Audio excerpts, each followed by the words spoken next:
ഹിന്ദുമതത്തെ നിശിതമായി വിമർശിക്കാനുള്ള ലൈസൻസ് ഈ മതത്തിൽ തന്നെ ഉണ്ട്. ഭഗവാനാണ് നിനക്ക് പറഞ്ഞു തന്നത് എന്നുള്ളതുകൊണ്ട് അത് നീ തൊണ്ട തൊടാതെ വിഴുങ്ങണ്ട എന്നാണ് പറയുന്നത്. ഇത് ഭഗവാൻ പറയുന്ന വലിയ വാക്കുകളാണ്. അപ്പോൾ ഞാനതിനെ വിമർശിക്കാൻ പാടില്ല, ഞാനത് അക്ഷരം പ്രതി അനുസരിക്കണം എന്നെവിടെയില്ല. വിമർശിക്കാനുള്ള ലൈസൻസ് എല്ലാവർക്കും ഉണ്ട്. പുനർജന്മത്തെക്കുറിച്ചും അവിടെ ഒരു സൂചന നമുക്ക് തരുന്നുണ്ട് ഭഗവത്ഗീത. അങ്ങനെ അഭയം പ്രാപിച്ച് സംശയങ്ങൾ ചോദിക്കുന്ന ആളോട് ഭഗവാൻ ഒരിക്കലും നീ ഇത് ചോദിക്കുന്നത് തെറ്റാണെന്നോ നിനക്ക് വിഡ്ഢിയാണെന്നോ നിനക്ക് വിവരമില്ലാന്നോ പറയുന്നില്ല. സനാതന ധർമ്മത്തിന് നമ്മൾ എത്ര തന്നെ ആരൊക്കെ അതിനെ നശിപ്പിക്കാൻ ശ്രമിച്ചാലും അത് നശിക്കില്ല. സത്യം പറഞ്ഞാൽ വിമർശനമാണ് വേണ്ടത്. നിരന്തരം വിമർശിക്കൂ നിങ്ങൾ, അപ്പോൾ അതിനനുസരിച്ച് ഇത് ജ്വലിച്ചുകൊണ്ടിരിക്കും. സർ നമസ്തേ, വീണ്ടും നമ്മുടെ പുണ്യത്തിലേക്ക് സ്വാഗതം. അപ്പോൾ ഇന്ന് എനിക്ക് നമ്മുടെ ഗീതയായിട്ട് ബന്ധപ്പെട്ട് തന്നെയാണ് സാറിനോട് ചോദിക്കാനുള്ളത്. എന്നാൽ കുറച്ചുകൂടി ഇന്നത്തെ ഒരു സമൂഹത്തിൽ നമ്മളിപ്പോൾ ഒന്ന് കണ്ടുവരുന്നത് ഹിന്ദുയിസത്തെ അല്ലെങ്കിൽ ഹിന്ദുത്വത്തെ, ഹിന്ദു ജനതയെ ഒരു തരത്തിൽ പറഞ്ഞാൽ കുറേ വിമർശനങ്ങൾ നേരിട്ടുകൊണ്ടിരിക്കുകയാണ്. ഡേ ബൈ ഡേ അതിങ്ങനെ കൂടിക്കൊണ്ടിരിക്കുകയാണ്. അതിന് പ്രത്യേകിച്ചൊരു റീസൺ വേണമെന്നൊന്നുമില്ല. എന്തിൻ്റെയും പേരിൽ ഇപ്പോൾ ഈ റീസെൻ്റ് ആയിട്ടുണ്ടായ ഒരു ഇഷ്യൂ ആണ് മന്തി കഴിക്കുന്ന ശ്രീകൃഷ്ണൻ. അതൊക്കെ നമുക്ക് ഭയങ്കര സങ്കടം ഉണ്ടാക്കിയ കാര്യമാണ്. അപ്പോൾ അത്തരത്തിലായിക്കോട്ടെ, അല്ലെങ്കിൽ വാക്കുകൾ കൊണ്ടായിക്കോട്ടെ, പ്രവർത്തികൾ കൊണ്ടായിക്കോട്ടെ, ഭയങ്കരമായിട്ട് അടിച്ചമർത്തലും നേരിടുന്നുണ്ട്, വിമർശനങ്ങളും നേരിടുന്നുണ്ട്. അപ്പോൾ ഇതിൽ ഇപ്പം സാർ അന്ന് നമ്മൾ സംസാരിച്ച ഒരു ടോപ്പിക്കിൽ എനിക്കിതുമായിട്ട് റിലേറ്റ് ചെയ്യാൻ വേണ്ടി ഗീതയിൽ ഇതിനെപ്പറ്റി പറയുന്നുണ്ട് അല്ലേ? അപ്പോൾ ശരിക്കും നമ്മൾ ഈ പറഞ്ഞ പോലെ അടിച്ചമർത്തലുകൾ നേരിടുന്നുണ്ടോ? അതിൽ ഗീതയുമായിട്ട് അതിനെ ഒന്ന് ബന്ധപ്പെടുത്തി സാർ ഒന്ന് സംസാരിക്കൂ. ഹിന്ദുമതത്തെ നിശിതമായി വിമർശിക്കാനുള്ള ലൈസൻസ് ഈ മതത്തിൽ തന്നെ ഉണ്ട്. നമ്മൾ തന്നെ കൊടുക്കുന്നുണ്ട്. ഉണ്ട്. ഭഗവത്ഗീത പറയുന്നുണ്ട്. ഭഗവത്ഗീതയിൽ അർജുനനോട് ഭഗവാൻ കൃഷ്ണൻ ഈ തത്വങ്ങളൊക്കെ ഉപദേശിച്ചതിന് ശേഷം അർജുനന് മറ്റ് മതങ്ങളിൽ എവിടെയും കാണാത്ത ഒരു ലൈസൻസ് അർജുനന് കൊടുക്കുന്നുണ്ട്. ഭഗവാൻ പറയുന്നത്, ഞാൻ ഈ തത്വം നിനക്ക് പറഞ്ഞു തന്നു, അത് ഞാൻ ഭഗവാനാണ് നിനക്ക് പറഞ്ഞു തന്നത് എന്നുള്ളതുകൊണ്ട് അത് നീ തൊണ്ട തൊടാതെ വിഴുങ്ങണ്ട എന്നാണ് പറയുന്നത്. ഇത് ഭഗവാൻ പറയുന്ന വലിയ വാക്കുകളാണ്. അപ്പോൾ ഞാനതിനെ വിമർശിക്കാൻ പാടില്ല, ഞാനത് അക്ഷരം പ്രതി അനുസരിക്കണം എന്നെവിടെയില്ല. ഭഗവാൻ പോലും പറഞ്ഞിട്ടില്ല. ഭഗവാൻ പറയുന്നത് അതാണ് ഈ സനാതന ധർമ്മത്തിൻ്റെ ഒരു സൗന്ദര്യം. വിമർശിക്കാനുള്ള ലൈസൻസ് എല്ലാവർക്കും ഉണ്ട്. അത് ഭഗവത്ഗീതയിൽ പറയുന്നുണ്ട്. ഇതിതേ ജ്ഞാനമാഖ്യാതം ഗുഹ്യാത് ഗുഹ്യതരം മയ വിമൃശ്യൈ തദശേഷേണ യഥേച്ഛസി തഥാ കുരു. വിമൃശ്യൈ തദശേഷേണ, നിശ്ചിതമായി നീ വിമർശിച്ചോ. ഒരു തദശേഷേണ, ഒരു പൊടി പോലും ബാക്കി വയ്ക്കാതെ ഓരോന്നിനെ എള്ള് കീറി നീ വിമർശിച്ചതിന് ശേഷം നിനക്ക് ബോധ്യം വരണം, എന്നിട്ട് നീ ഇഷ്ടമുള്ളത് ചെയ്തോ എന്നാണ് പറഞ്ഞത്. അതായത് ഇപ്പം നമ്മൾ സൈക്കിൾ ഓടിക്കാൻ പഠിക്കുന്ന പോലെയാണ്. സൈക്കിൾ ഓടിക്കാൻ പഠിക്കുന്ന സമയത്ത് നമ്മൾ ഒരുപാട് തവണ വീഴും. സൈക്കിൾ ഓടിക്കാൻ പഠിച്ചു കഴിഞ്ഞാൽ ഇനി ഞാനൊന്ന് വീണ് കളയാം എന്ന് കരുതി നമ്മൾ സൈക്കിൾ ഓടിച്ചാൽ നമുക്ക് വീഴാൻ പറ്റില്ല. അപ്പം അതുപോലെ ഈ ഒരു ഭഗവാൻ പറഞ്ഞ കാര്യത്തെ നമ്മൾ നിശ്ചിതമായി വിമർശനത്തിന് വിധേയമാക്കി അവനവന് ബോധ്യം വന്നു കഴിഞ്ഞാൽ പിന്നെ യഥേച്ഛസി തഥാ കുരു എന്ന് ഭഗവാൻ പറഞ്ഞിട്ടുണ്ടല്ലോ. നിനക്കിഷ്ടമുള്ളതുപോലെ ചെയ്തോളാൻ, നിനക്കിഷ്ടമുള്ളതുപോലെ ചെയ്യുക എന്ന് പറഞ്ഞാൽ പിന്നെ വേണ്ടതേ തോന്നും. അതുകൊണ്ടാണ് ആ ലൈസൻസ് കൊടുക്കുന്നത്. സൈക്കിൾ ഓടിക്കാൻ പഠിച്ചു കഴിഞ്ഞാൽ പിന്നെ ഒന്ന് വീണ് കളയാം എന്ന് തോന്നിക്കഴിഞ്ഞാൽ നമുക്ക് വീഴാൻ പറ്റില്ല. അത് ആ ബാലൻസ് ഉറച്ചു കഴിഞ്ഞാൽ പിന്നെ സാധ്യമല്ല, അതിൽ നിന്നും നമുക്ക് മാറിപ്പോകാൻ പറ്റില്ല. അപ്പോൾ ഇതിന് ഈ വിമർശിക്കാനുള്ള ഒരു സ്വാതന്ത്ര്യം നമുക്ക് തന്നിട്ടുണ്ട്. ഭഗവാൻ പറയുന്ന ഓരോ കാര്യത്തെയും വീണ്ടും വീണ്ടും ചോദ്യങ്ങൾ ചോദിക്കുന്നുണ്ട് അർജുനൻ. ആ ചോദ്യത്തോടൊക്കെ ഭഗവാൻ നീ വിഡ്ഢിയാണ്, ഇങ്ങനെ ചോദിക്കാൻ പാടില്ല എന്ന് പറയുന്നില്ല. അവിടെയൊക്കെ വളരെ കാരുണ്യത്തോടെ അർജുനോട് പരന്തപ മഹാബാഹു എന്നൊക്കെ വിളിക്കുന്നുണ്ട്. പരന്തപ മഹാബാഹു, അറിവുള്ളവനെ, എന്നൊക്കെ കുന്തിപുത്ര എന്നൊക്കെ വിളിക്കുന്നുണ്ട്. അവിടെ ഒരിക്കലും ഭഗവാൻ അർജുനനെ ഇൻസൾട്ട് ചെയ്യുന്നില്ല, അവഹേളിക്കുന്നില്ല. നീ ഞാൻ പറയുന്നത് അക്ഷരം പ്രതി കേട്ടാൽ മതി എന്നൊന്നും പറയുന്നില്ല. കൃഷ്ണൻ അർജുനോട് പറയുന്നുണ്ട്, ഞാൻ ഈ സത്യം വിവസ്വാന് ആദ്യം പറഞ്ഞു കൊടുത്തു, വിവസ്വാൻ മനുവിന് പറഞ്ഞു കൊടുത്തു, മനു ഇക്ഷ്വാകുവിന് പറഞ്ഞു കൊടുത്തു, അതാണ് ഞാൻ നിനക്കിപ്പോൾ പറഞ്ഞു തന്നത് എന്ന് ഭഗവാൻ അർജുനോട് പറയുന്നുണ്ട്. അപ്പോൾ അർജുനൻ തിരിച്ചു ചോദിക്കുന്നുണ്ട്, വിവസ്വാനും മനുവും ഇക്ഷ്വാകുവും ഒക്കെ നീ ജനിക്കുന്നതിനും എത്രയോ കാലം മുമ്പ് ജനിച്ചവരാണ്. അപ്പം എങ്ങനെയാണ് നീ അവർക്ക് പറഞ്ഞു കൊടുത്തു എന്ന് പറയുന്നത്?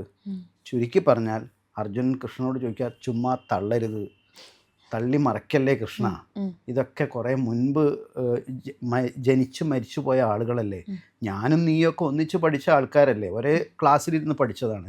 ഞാനിത് ജവഹർലാൽ നെഹ്റുവിന് പറഞ്ഞു കൊടുത്തിട്ടുണ്ട്, ഞാൻ മഹാത്മാഗാന്ധിക്ക് പറഞ്ഞു കൊടുത്തിട്ടുണ്ട് എന്ന് പറയുന്ന ഒരു ലെവലിൽ പറഞ്ഞപ്പോൾ കൃഷ്ണൻ അർജുനോട് പറഞ്ഞത്, എൻ്റെയും നിൻ്റെയും ഒരുപാട് ജന്മങ്ങൾ കഴിഞ്ഞുപോയി, എൻ്റെ കഴിഞ്ഞുപോയ ജന്മങ്ങളെക്കുറിച്ച് എനിക്കറിയാം, നിനക്കതറിയില്ല. അതാണ് വ്യത്യാസം. അത് പറഞ്ഞു കൊടുക്കുകയാണ്. അപ്പോൾ ഈ പുനർജന്മത്തെക്കുറിച്ചും അവിടെ ഒരു സൂചന നമുക്ക് തരുന്നുണ്ട് ഭഗവത്ഗീത. അപ്പോൾ ഭഗവാനിൽ പൂർണ്ണമായും അഭയം പ്രാപിക്കുകയാണ് അർജുനൻ ചെയ്തത്. അങ്ങനെ പൂർണ്ണമായും അഭയം പ്രാപിച്ച ആളോട് കാരുണ്യമാണ് കാണിക്കുന്നത്. എന്തുകൊണ്ടാണ് അഭയം പ്രാപിക്കുന്നത്? അറിവില്ലാത്തതുകൊണ്ടാണ്. എനിക്ക് അറിവിനെ പറഞ്ഞു തരൂ, ഞാനിതാ ഇവിടെ തളർന്ന് വീണിരിക്കുകയാണ്.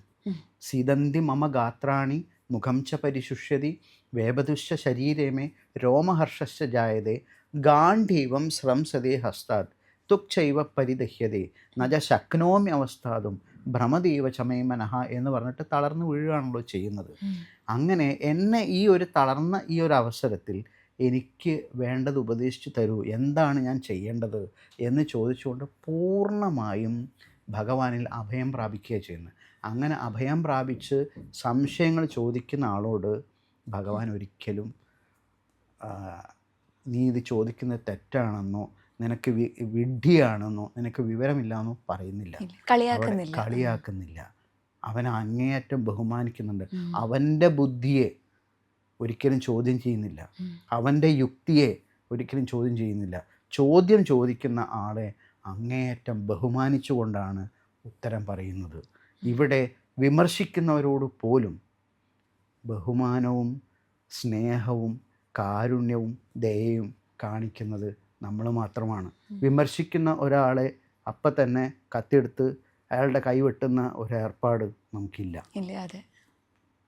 അപ്പോൾ ഇത്തരത്തിൽ നമ്മൾ നേരത്തെ പറഞ്ഞൊരു പോയിന്റിലേക്ക് വരികയാണ്. അതായത് അടിച്ചമർത്തലുകൾ നേരിടുന്നുണ്ടെന്നുള്ളതും വിമർശനങ്ങൾ നേരിടുന്നുണ്ടെന്നുള്ളതും പറയുന്നുണ്ട്. അപ്പോൾ ഇതിൻ്റെ പറ്റി എന്താ ശരിക്കും സാധനം, ശരിക്കും അത് അങ്ങനെ തന്നെയാണോ അതോ നമുക്ക് തോന്നുന്നതാണോ അത്തരത്തിൽ? അല്ല, അതൊരു സത്യമല്ലേ. വിമർശനം ഏത് രീതിയിലാണ്? ക്രിയാത്മകമായിട്ടുള്ള വിമർശനമാവാം. ഇത് അടിച്ചമർത്താനുള്ള വിമർശനമാണ് നടത്തിക്കൊണ്ടിരിക്കുന്നത്. കൃഷ്ണനെ വികലമായിട്ട് ചിത്രീകരിക്കുന്നത് അടിച്ചമർത്തലാണ്, അത് ക്രിയാത്മകമല്ല.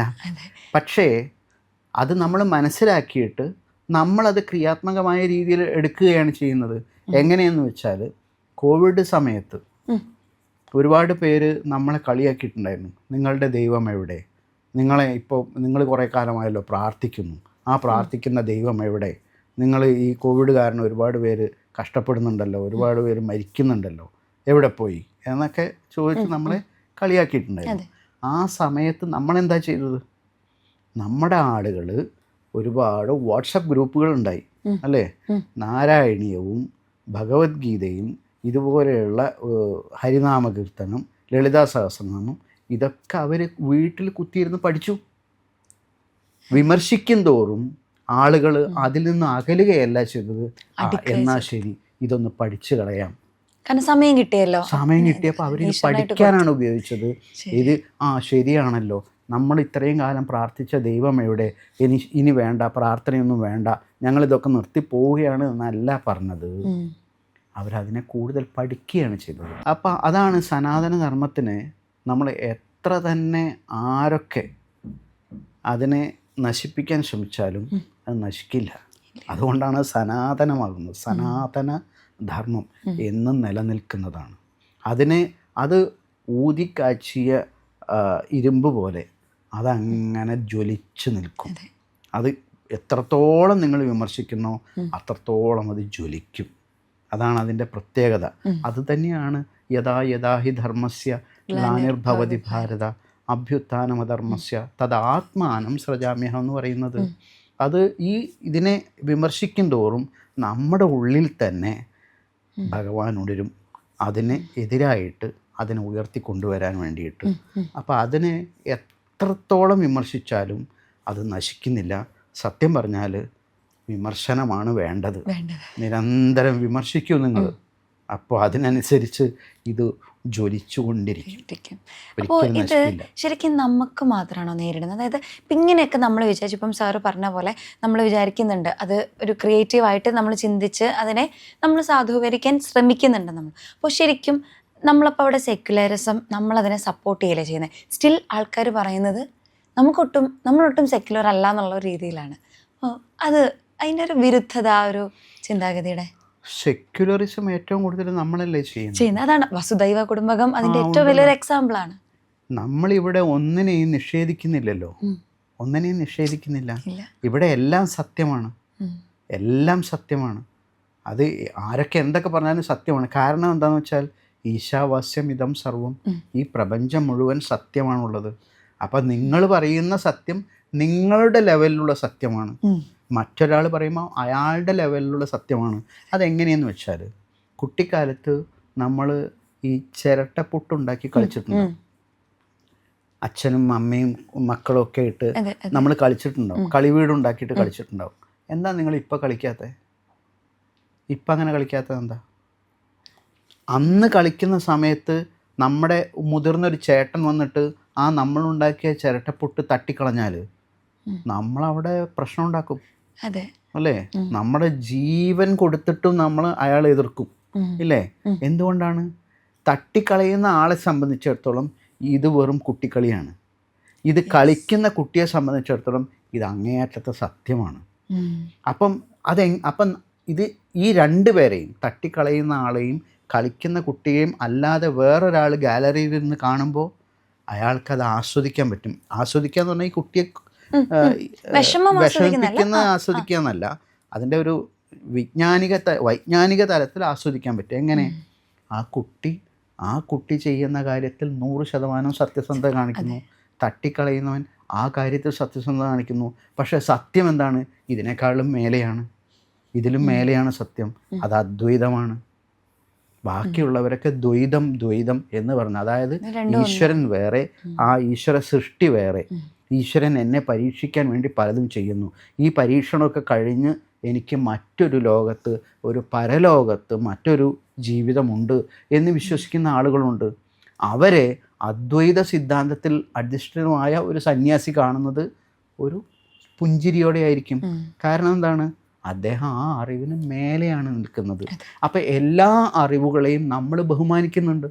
എന്തുകൊണ്ടാണ്? അത് അവരുടെ ലെവലിൽ സത്യമാണ്. ചിരട്ടപ്പുട്ടുണ്ടാക്കി കളിക്കുന്ന കുട്ടി അത് സീരിയസ് ആയി കളിക്കുന്നതിന് നമ്മൾ ആ കുട്ടിയുടെ ലെവലിൽ നിൽക്കുമ്പോൾ നമുക്കത് അവരെ സംബന്ധിച്ച് അതിനെ നമ്മൾ ബഹുമാനിക്കുന്നു. അതാണ്. അപ്പം സെക്യുലറിസം ഏറ്റവും കൂടുതൽ നമ്മളാണ് അത് പറയുന്നത്, നമുക്കില്ല എന്നുള്ള രീതിയിലാണ്. അത് പല രാഷ്ട്രീയ താല്പര്യങ്ങളുണ്ടല്ലോ അതിന് പുറകിൽ, അത് വ്യക്തമല്ലേ.